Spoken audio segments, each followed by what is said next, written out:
Le Pakistan, 1000 milles du nord au sud, depuis la chaîne de l'Himalaya jusqu'au golfe arabique. Et entre les deux, 300 000 milles carrés et 65 millions d'habitants. Villes surpeuplées, terres nomades, déserts arides, plaines fertiles. L'histoire unit ces éléments d'une façon fondamentale.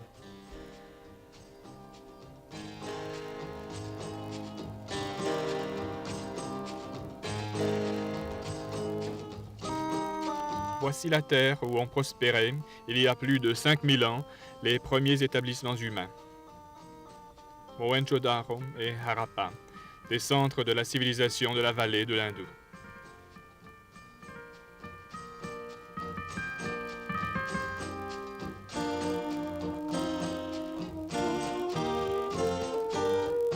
De nos jours, le Pakistan se développe en respectant la continuité historique. L'agriculture est toujours à la base de l'identité économique du peuple, et le travail agraire détermine où et comment le peuple vit.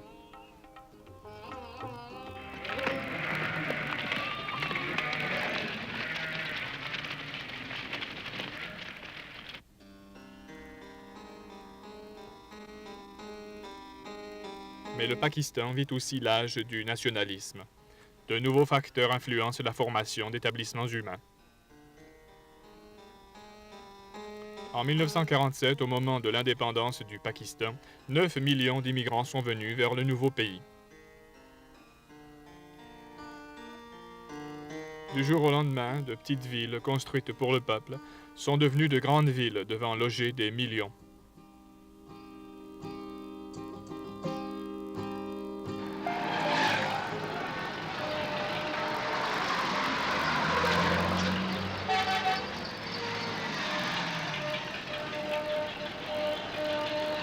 Ces grandes villes sont devenues des centres politiques et économiques, des symboles de croissance à la fois frappants et trompeurs. Puis une deuxième migration a commencé, des villages vers les métropoles.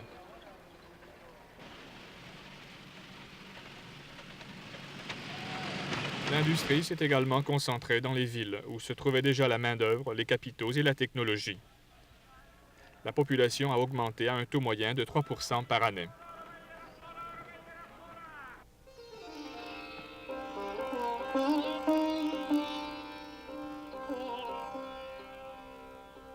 La confusion et le déséquilibre règnent dans le domaine du logement. Ainsi, à Lahore, pour chaque maison construite avec l'autorisation officielle, 7 sont construites illégalement. À Karachi, 80% des terres publiques sont mal utilisées. On ne s'occupe guère d'être efficace. Les disparités sont évidentes. Les taudis ou les bidonvilles. Les centres d'habitation pour les employés du gouvernement. Les maisons luxueuses pour les groupes à revenus élevés et au confort privilégié. les maisons-appartements pour la classe moyenne. Dans tous ces cas, toujours les deux mêmes caractéristiques: l'effondrement des services publics et l'absence d'un système administratif adéquat pour contrôler la croissance. Les preuves se voient partout. Les parcs publics convertis en chantiers de dépôt.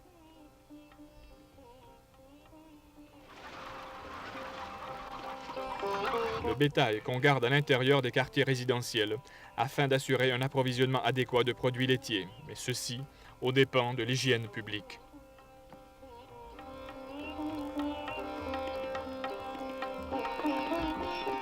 L'accessibilité et l'abondance d'eau chaude et d'eau froide dans les maisons des riches, alors que la plupart des gens doivent peiner pour obtenir leur ration quotidienne. Même aujourd'hui à Karachi, avec une population de plus de 4 millions, il n'y a que 30% des maisons qui ont l'eau courante.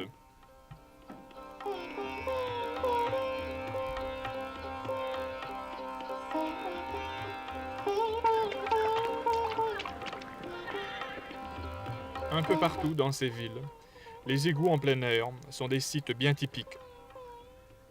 À Karachi et à Lahore, comptant ensemble plus de 7 millions, il n'y a que 20% des maisons qui profitent d'un système d'égouts.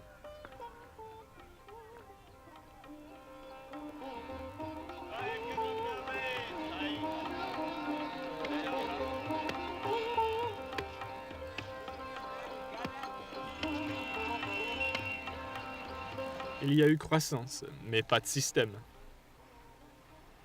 La situation générale de nos jours, y compris celle des régions rurales, souligne le fossé entre la demande de 1,5 million de logements et ce qui est en fait disponible. Afin de répondre à ces besoins à l'aide d'une approche intégrée, le gouvernement fédéral à Islamabad a créé le Bureau des affaires urbaines et de l'environnement. Chacun des 4 gouvernements provinciaux a établi son ministère du logement et de l'aménagement matériel. «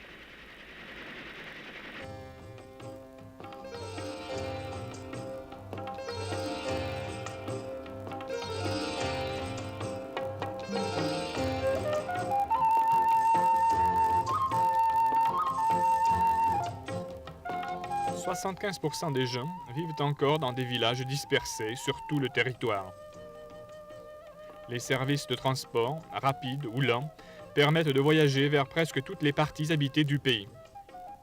Le besoin principal des établissements agricoles demeure l'eau pour l'irrigation.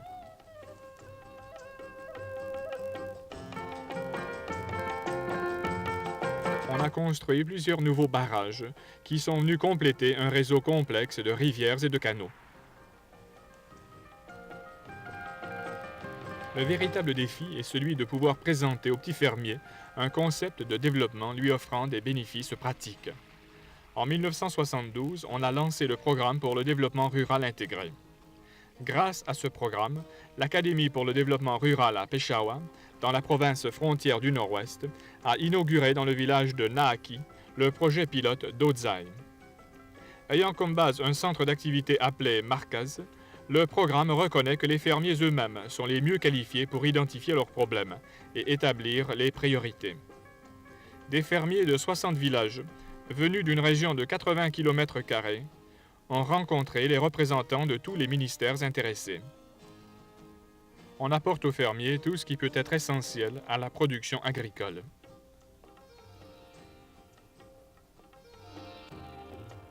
En moyenne, le fermier ne possède que 2,7 acres de terrain. Le riz et la canne à sucre sont les récoltes principales. Autrefois, 75% de la terre arable demeurait inutilisée. Résultant de l'effort collectif du programme, la production agricole a augmenté d'à peu près 25%.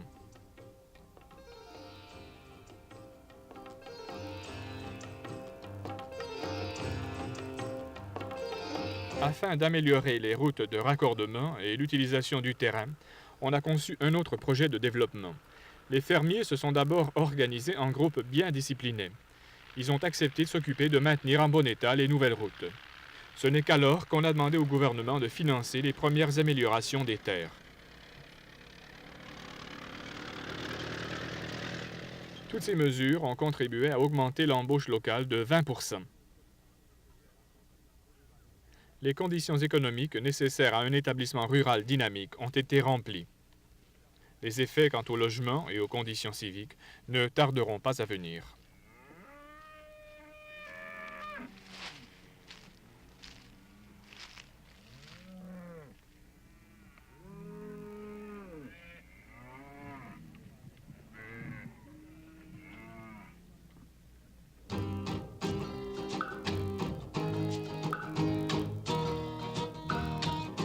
De Dodzai, dans la province frontière, à Kolu, au Balochistan.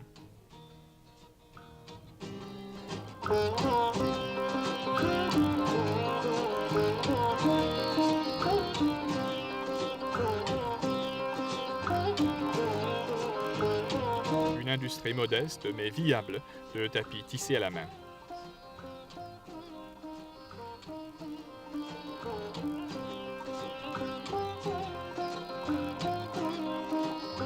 Une petite exploitation agricole pour l'élevage de la volaille.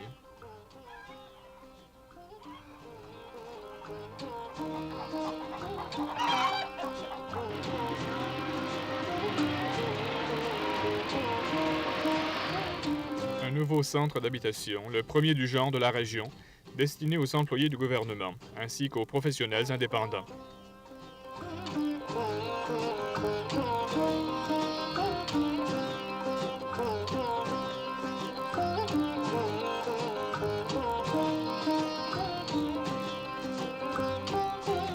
Un hôpital pouvant subvenir aux besoins locaux. L'ensemble de ces unités forme encore un autre projet rural appelé le programme Agroville. L'Agroville se propose de décourager la migration des régions rurales vers les centres urbains, en créant sur place des emplois et en offrant toute une variété de services publics. Il y a 20 sites d'Agroville au Pakistan présentement à l'étude. Jusqu'à maintenant, on en a fait l'essai à Kolu et à Mevin, un village avoisinant. À Mevin, un commissaire adjoint représente l'administration. Le concept de l'agroville exige une profonde connaissance du caractère de la région, de la part des fonctionnaires. Ce fonctionnaire vit maintenant dans le village. Il rencontre quotidiennement les fermiers, les travailleurs et les commerçants et reçoit leurs demandes destinées à l'administration, de même que leurs plaintes et suggestions. L'évaluation et l'expérience collective décideront en fin de compte de l'exécution du programme Agroville.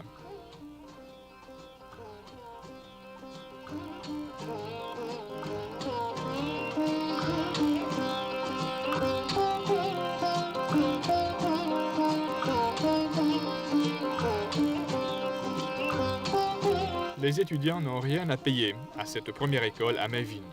Au lieu, afin d'encourager l'assiduité, le gouvernement verse à chaque étudiant 15 roupies par mois, ce qui fait à peu près 1,50 $. Dans une région où il n'y a jamais eu de système officiel d'instruction publique, le fait que les enfants soient occupés ailleurs lors des heures de travail représente une importante diminution de l'effectif humain dans les champs. Cette allocation aux étudiants vise à encourager l'éducation. Il ne s'agit pas d'une stimulation artificielle. La participation des jeunes étudiantes à Mevin, une région tribale très orthodoxe, est sans doute la réussite la plus extraordinaire du concept Agroville.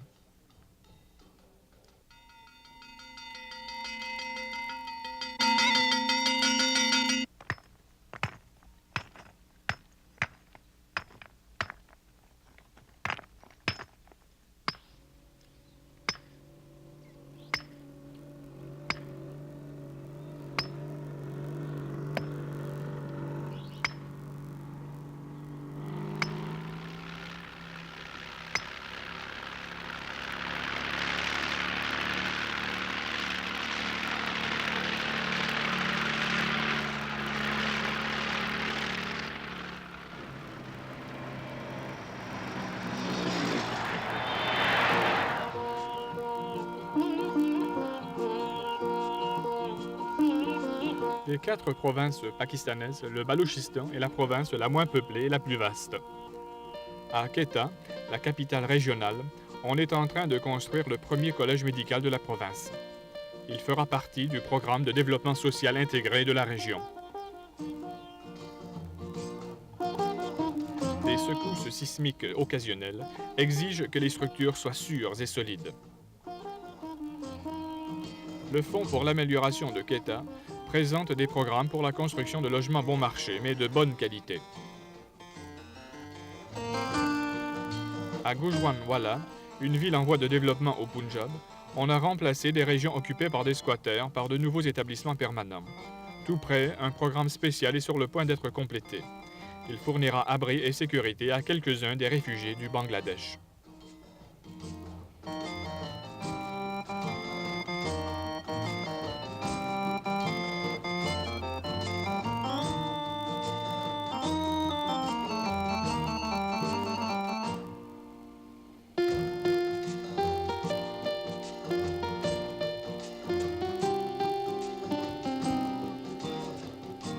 La construction de Tarbela, le plus grand barrage de terre compacte au monde, a causé le déplacement de milliers de personnes. Ceux-ci s'adaptent à de nouvelles conditions de vie, entre autres le problème du transport d'un côté à l'autre du lac, créé par les hommes.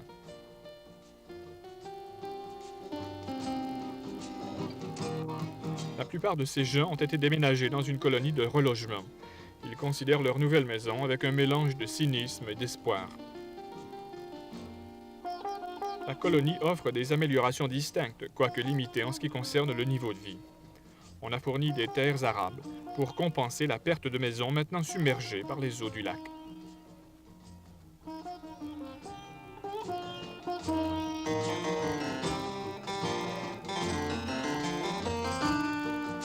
Alors que la construction de barrages peut causer un inconfort temporaire à quelques milliers de gens, la nouvelle énergie hydroélectrique permet d'espérer des changements sociaux importants dans ces régions urbaines, surpeuplées, qui n'ont jamais eu d'énergie à la maison.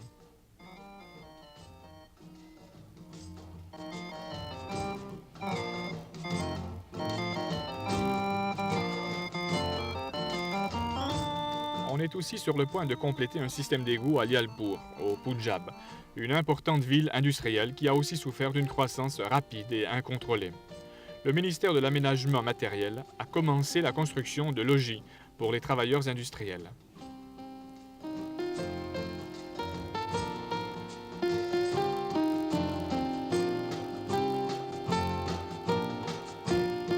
Les coûts ont été réduits par la fabrication sur place de blocs précoulés.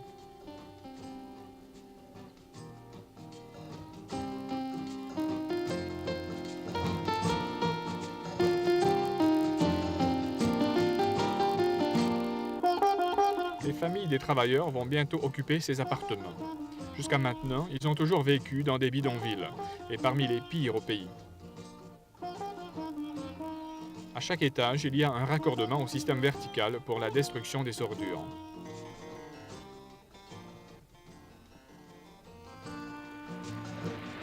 D'autres programmes de logement bon marché pour les travailleurs ont été complétés dans d'autres grandes villes. À Angorewach, Lahore, à Hyderabad, dans la province du Sindh, et dans la région de Lyari, à Karachi.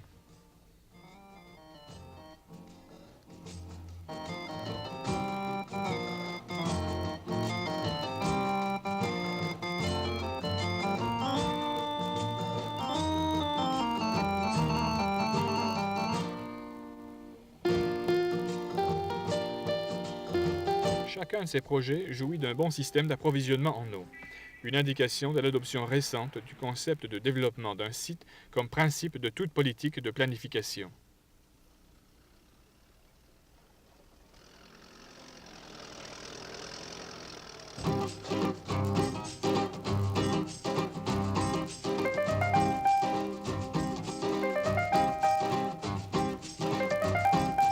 Le projet pilote Métroville est sûrement le concept le plus extraordinaire, résultant des recherches relatives au paysage urbain pakistanais. Habitat l'a choisi officiellement comme projet de démonstration. L'élément central est le concept du mur de service public. Les 4 services publics essentiels, l'eau, le gaz, les égouts et l'électricité, sont fournis à chaque lot, marqués par des murs de béton blanchi et par un plancher de ciment.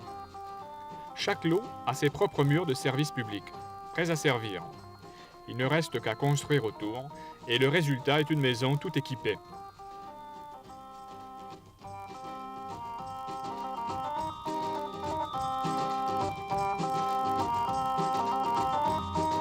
Ce concept est le résultat du travail du département responsable des plans d'ensemble du Bureau pour le développement de Karachi. Il s'agissait de s'occuper de la demande pour le logement à Karachi et de viser à satisfaire les besoins des groupes à revenus peu élevés.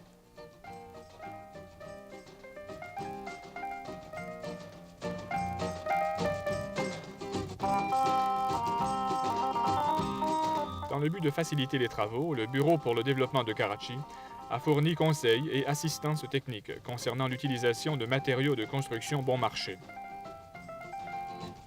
Les urbanistes espèrent que le gouvernement va ouvrir un magasin qui fournira à des prix raisonnables le matériel nécessaire pour les travaux de construction, de plomberie et d'égout. Des prêts seront aussi disponibles.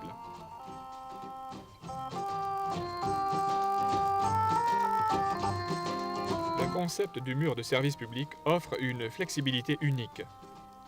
Le propriétaire du terrain peut choisir d'ajouter une pièce ou deux, et il peut choisir d'utiliser les matériaux convenant le mieux à son budget, béton ou paille.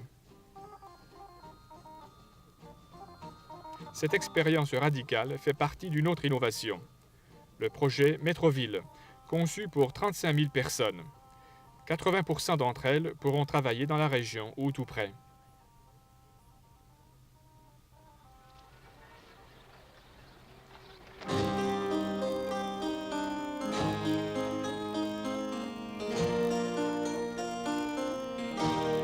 Dans les collines basses de la région de Potwas, au nord de Rawalpindi, se trouve Islamabad, la capitale du Pakistan.